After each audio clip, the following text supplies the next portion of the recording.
कभी सोचा है कि भगवान विष्णु जो सबसे दयालु, सबसे शांत हैं, पर क्यों हर युग में अपनी प्रिय से अलग हो जाते हैं?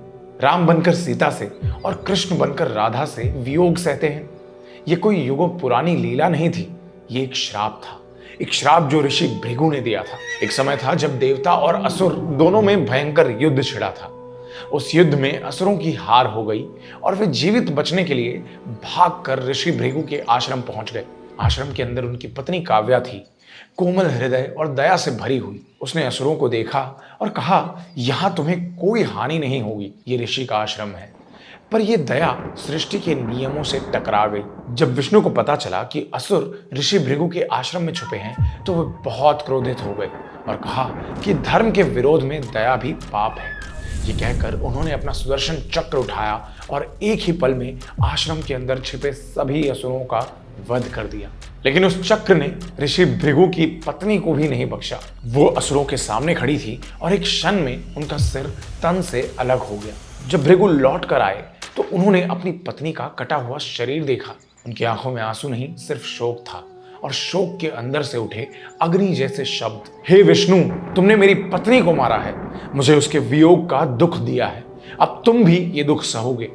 तुम्हें भी पृथ्वी पर मनुष्य के रूप में जन्म लेना होगा और अपनी पत्नी के वियोग का दर्द सहना होगा। और उसी श्राप के बाद हर युग में विष्णु ने अवतार लिया और हर बार अपनी प्रिय से अलग हो गए। भगवान राम ने मां सीता को खो दिया, कृष्ण ने राधा को खो दिया, और हर बार विष्णु ने वही व्यथा झेली जो एक समय ऋषि भृगु ने झेली थी। क्या यह श्राप था या कर्मों का न्याय?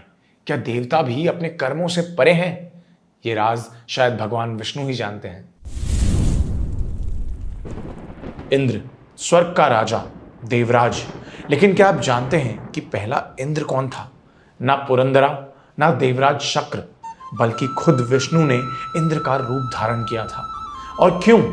इसके पीछे छुपी है एक ऐसी कहानी जो कॉस्मिक क्रिएशन के सबसे पहले युग से जुड़ी है। जब अंधकार से प्रकाश निकला, तब एक दिव्य पुष्प से ब्रह्मा का जन्म हुआ। उन्होंने अपनी तपस्या से सृष्टि का निर्माण किया। लेकिन यहां एक समस्या थी। देवता थे, असुर भी थे, लेकिन देवताओं का राजा ही नहीं था, और बिना राजा के देवता बिखर जाते। कोई उन्हें संगठित करने वाला नहीं था। और ये देखकर असुर अपनी सेना बढ़ाने लगे। धरती, स्वर्ग और जल सब पर कब्जा कमाने लगे। तब क्षीर सागर में शेषनाग पर विराजमान विष्णु ने सब देखा। उनके मन में एक विचार जाग उठा, ये नई सृष्टि है और इस सृष्टि के नियम बनाने के लिए एक राजा चाहिए। ऐसा राजा जो धर्म का रक्षक बने, जो असुरों का सामना करे और जो देवताओं को एकता में बांध सके। और इसीलिए विष्णु ने लिया एक नया अवतार। उन्होंने धारण किया रूप यज्ञ का। यह रूप अलौकिक था। शरीर से ज्योति की तरंग निकल रही थी। हाथ में था धर्म दंडा। उनकी आंखों में थी वो शक्ति जो केवल धर्म के रक्षक में होती है। उनका अस्तित्व एक प्रतीक था कि इस सृष्टि का पालन और सुरक्षा सिर्फ धर्म और यज्ञ से ही हो सकती है। देवताओं ने इस दिव्य रूप को देखा और उनकी आंखों में विश्वास की ज्योति चमक उठी। उन्होंने कहा, आप ही हमारे राजा हो, आप ही हमारे इंद्र हो। और तब हुआ पहला राज्याभिषेक। स्वर्ग के सिंहासन पर विराजमान हुए यज्ञ, पहले इंद्र। और उस दिन स्वर्ग ने पहली बार अपना राजा पाया। लेकिन कहानी यहीं खत्म नहीं होती। जब असुरों ने सुना कि देवताओं का राजा आ चुका है, उन्होंने तुरंत युद्ध छेड़ दिया। अंधकार से घिरी असुर सेना गरजने लगी। उनका सेनापति आकाश में गरज कर बोला, ये स्वर्ग तुम्हारा नहीं, ये हमारा है। देवता डर गए, उनकी सेना पीछे हटने लगी। और तभी आगे बढ़े यज्ञ इंद्र। उनका स्वर गरजा, ये स्वर्ग तुम्हारा कभी था ही नहीं, ये धर्म का मंदिर है और धर्म की रक्षा मैं करूंगा।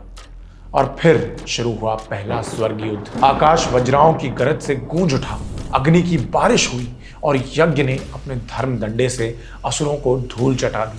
असुर सेना टूट गई और पहला कॉस्मिक ऑर्डर स्थापित हुआ। ये कहानी एक राज खोलती है कि जब सृष्टि नई थी, तब देवताओं की रक्षा के लिए खुद विष्णु को इंद्र बनना पड़ा। मतलब इंद्र का पद सिर्फ एक शक्ति का प्रतीक नहीं, बल्कि धर्म और यज्ञ का प्रतीक है। इसीलिए पहले मनवंतरा में इंद्र कोई और नहीं, बल्कि विष्णु स्वयं थे। सोचने वाली बात यह है, अगर पहले इंद्र खुद विष्णु थे, तो बाद के युगों में जो इंद्र आए, क्या वो सिर्फ उनके छाये थे? और अगर एक युग में इंद्र विष्णु थे तो क्या आने वाले युग में कोई और देवता या फिर एक असुर भी स्वर्ग का राजा बन सकता है? राजा महाबली विष्णु भक्त प्रहलाद का पोता और एक दानव कुल में जन्मा हुआ सबसे महान राजा था। बलि ने अपने शासन में असुरों को अलग ऊंचाइयों तक पहुंचा दिया। न केवल युद्ध में विजेता बल्कि राजधर्म, धन वितरण और प्रजा के हित में भी सबसे आगे थे। कहते हैं उसके राज में कोई भूखा नहीं सोता था और हर किसी को अपने जीवन पर गर्व था। एक बार बलि ने देवताओं के विरुद्ध एक बड़ा युद्ध छेड़ दिया। उसने इंद्र को हरा दिया और स्वर्गलोक पर कब्जा कर लिया। देवता भाग गए और इंद्र की माता अदिति ने भगवान विष्णु से प्रार्थना की कि प्रभु आप ही इस असुर को रोकिए, ये तो आकाश तक छूने लगा है। पर यह असुर धार्मिक भी था। विष्णु सोच में पड़ गए, क्या ऐसा राजा जो प्रजा का हित चाहता है उसका नाश ठीक है? तब उन्होंने एक रास्ता चुना, ना तलवार ना युद्ध, लेकिन एक छल। विष्णु ने एक नया रूप लिया, वामन। वामन राजा बलि के यज्ञ भूमि में गए जहां बलि दान दे रहा था। वामन ने कहा, हे राजन, मुझे बस 3 कदम जमीन चाहिए, इतना दान दे दीजिए। बलि हंस पड़ा, बस 3 कदम, वो तो मैं तुरंत दे सकता हूं। गुरु शुक्राचार्य समझ गए कि ये वामन विष्णु है। उन्होंने रोका, ये छल है राजा, सोच समझ कर दान करो। लेकिन बलि बोला, मैं किसी भिक्षुक को कभी इनकार नहीं करता, चाहे वो भगवान ही क्यों ना हो। जैसे ही बलि ने वचन दिया, वामन का रूप बदल गया। वो बढ़ता गया और बढ़ता गया और बन गया विश्व रूपी विष्णु। और फिर विष्णु ने पहले कदम से पृथ्वी नाप ली, दूसरे कदम से आकाश को नाप लिया और फिर कहा, अब बताओ बलि, तीसरा कदम कहां रखूं? बलि झुक गया और बोला, प्रभु तीसरा कदम मेरे सिर पर रखिए। विष्णु ने उसका सिर दबाया और बलि पाताल लोक में चला गया। क्या आप भी सोच रहे हैं कि बलि को हराया गया? नहीं, यह उसकी सबसे बड़ी जीत थी। विष्णु स्वयं प्रभावित हुए। एक असुर जिन्होंने दान, समर्पण और सत्य की इतनी बड़ी मिसाल दी, उन्होंने बलि से कहा, मैं तुमसे इतना प्रभावित हूं कि तुम जब चाहो तब पृथ्वी पर लौट सकते हो। और यह वचन आज भी जीवित है। कुछ लोग कहते हैं कि ओणम के दिन बलि अपने लोगों से मिलने धरती पर लौटते हैं। बलि को श्रापित नहीं किया गया था, उसे एक लोक दिया गया जिसका नाम है सुतला, जो स्वर्ग से भी उत्तम है। और विष्णु ने स्वयं बलि के गेट कीपर बनने का निर्णय लिया। बलि एक ऐसा असुर जिसके द्वार पे खुद भगवान खड़े हैं। क्या यह असुर था या भगवान, या फिर दोनों का एक बेहतरीन संगम? लेकिन ये पहली बार नहीं था जब नारायण ने एक अवतार के काम को अपने अगले अवतार में पूरा किया हो। एक और लीला द्वापर युग में रचाई गई थी, जिसमें एक और पापी, जिसका पाप युगों से चला आ रहा था, अपने अंतिम हिसाब का सामना करने वाला था। और इस लीला का पात्र बना शिशुपाल। शिशुपाल जन्म से ही कृष्णा का रिश्तेदार था। उसकी माँ कृष्णा की बुआ थी और इस वजह से दोनों परिवारों के बीच गहरा संबंध था। लेकिन शिशुपाल का जन्म सामान्य नहीं था। जब उसने जन्म लिया, लोग घबरा गए। उसकी 3 आंखें थी, 4 हाथ और उसके रूप में एक अजीब सा गुस्सा था, एक असहज कंपन, जैसे कोई आत्मा शांत ना हो। राजाओं के दरबार से ज्योतिषियों को बुलाया गया। उन्होंने ग्रहों के संकेत को देखा। बुआ ने पूछा कि मेरा बेटा कब तक जिएगा, जिस पर ऋषियों ने कहा, ये बच्चा जिस व्यक्ति की गोद में शांत हो जाएगा वही इसकी मृत्यु का कारण बनेगा। माँ का दिल कांप गया। पूरे कुल में चिंता छा गई। शिशुपाल को एक एक करके सबकी गोद में दिया गया, पर वो चिल्लाता रहा, तड़पता रहा और फिर आखिरी में उसे कृष्णा की गोद में बिठाया गया। बस तुरंत वो शांत हो गया। उसका असामान्य शरीर मानव शरीर में बदल गया, जैसे किसी ने उसके अंदर के कोई दर्द को खींच लिया हो। पूरा महल सन्न रह गया। सभी की नज़र कृष्णा पर थी। माँ की आंखों में से आंसू निकल आए। अपने दिल को संभालते हुए उसने कृष्णा से कहा, मेरे बेटे की 100 गलतियाँ माफ़ करना। कृष्णा ने वचन दिया, ठीक है, मैं इसकी 100 गलतियाँ माफ़ करूँगा। कृष्णा वचनबद्ध थे। एक माँ के आंसू ने नारायण से दया मांगी, वो भी केवल 100 गलतियों की। वक्त बीता, शिशुपाल बढ़ता गया और उसका गुस्सा भी। शिशुपाल का द्वेष मात्र शब्दों में नहीं बल्कि उसकी हर सांस में था। कृष्णा से जलन इतनी थी कि वो सभाओं में उनका अपमान करता, उनका मजाक उड़ाता, उनकी नीति पर सवाल उठाता। उन्हें अपशब्द जैसे ग्वाला, चालबाज, अनाधिकार या राज्य का चोर बोलता। शिशुपाल का कृष्ण से द्वेष तब अंतिम पड़ाव पर पहुंचा जब कृष्ण ने रुक्मणी से विवाह किया। रुक्मणी विदर्भा की राजकुमारी थी। उन्होंने कभी कृष्ण को देखा ही नहीं था, लेकिन उनके बारे में सुना जरूर था। उनका धर्म के लिए खड़े होना, उनका साहस, उनका व्यक्तित्व। रुक्मणी के मन में ये विश्वास बन गया था कि कृष्णा ही उनके पतिदेव बनने के लायक हैं। उनका प्रेम एक तरफा था लेकिन गहरा था। उन्होंने अपने प्रिय को एक पत्र लिखा, मुझे ले जाइए, यहाँ से भगा ले जाइए, मुझे किसी और के साथ शादी नहीं करनी, क्योंकि उनके भाई रुक्मिणी की शादी शिशुपाल से करवाना चाहते थे। कृष्णा उन्हें भगा ले गए, उनसे शादी कर ली। शिशुपाल को इसमें भी अपनी हार दिखी। युधिष्ठिर के राजसूय यज्ञ में सभी राजा, महाराजा और महान व्यक्तियों को बुलाया गया। सभा में एक विचार रखा गया कि अग्रसर किसे बनाया जाए, किसको पहले आर्घ्य दिया जाए, सबसे ऊंचा स्थान दिया जाए। सहज रूप से सबने कृष्णा का नाम लिया। ये सुनकर शिशुपाल अपने आप पर काबू नहीं कर पाया। उसने सभा के बीच खड़े होकर कृष्णा को फिर से गाली दी। उसने कहा, ये गोपाल है, गाय चराने वाला, चोर है ये, माखन चुराने वाला, रण को छोड़कर भाग गया था ये मथुरा से। ऐसा व्यक्ति किसी सभा का अग्रसर नहीं हो सकता। सब ऋषि मुनि और महारथी उसे शांत करा रहे थे। कृष्णा तब भी चुप रहे, हर शब्द, हर आरोप गिनते रहे। सभा में छाए सन्नाटे को तोड़ते हुए शिशुपाल ने कृष्ण की कुल और जन्म को भी नीचा दिखाया।